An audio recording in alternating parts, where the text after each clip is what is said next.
Right then, Owls fans, buckle up, because this is massive. Sheffield Wednesday have been handed a golden chance to bring in not one but two free agents. And believe me, the name everyone is whispering about could change everything. We are talking proper Premier League pedigree, championship know-how, and a player who understands exactly what it takes to win. But here is the catch. Henrik Pedersen has to make his mind up now, and the clock is ticking. Could this be the spark that gets our season going again? Hit subscribe and join the conversation, because you will not want to miss what happens next. Picture it, a player with Premier League class, championship experience, and even an England cap to his name, available for nothing. That is Nathan Redmond in a nutshell.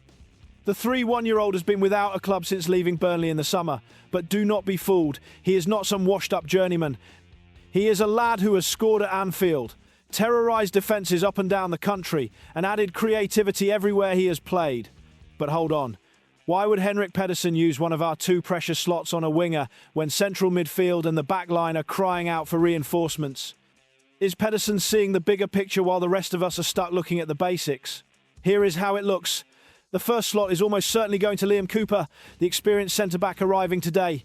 That leaves one spot.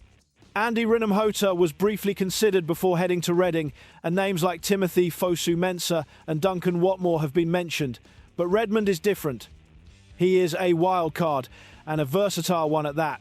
He is not only a winger anymore. He can lead the line, he can drop into midfield.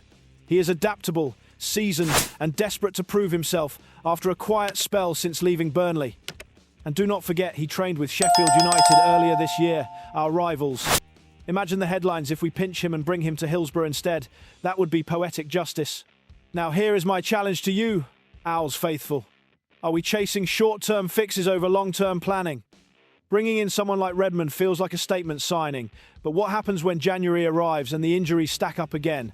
Do we trust Pedersen's vision, or does this feel a bit too reactive? And we cannot ignore the big question. How much has Redmond got left in the tank? At 31, he is not a youngster, but his skill set still screams difference maker.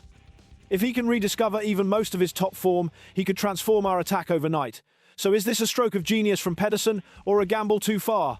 Here is my view. Signing Nathan Redmond sends a message. It tells the league that Sheffield Wednesday are not messing about. It tells the fans that we are fighting. And it gives us something to cling to during a tough spell. But it is still a risk. So Owls fans, I want to hear from you. Should Henrik Pedersen go for Nathan Redmond, or should we focus elsewhere? Drop your thoughts in the comments, and let's get this debate going. And do not forget to tap that like button and subscribe for more exclusive Sheffield Wednesday content. You will not want to miss what is coming. Up the Owls,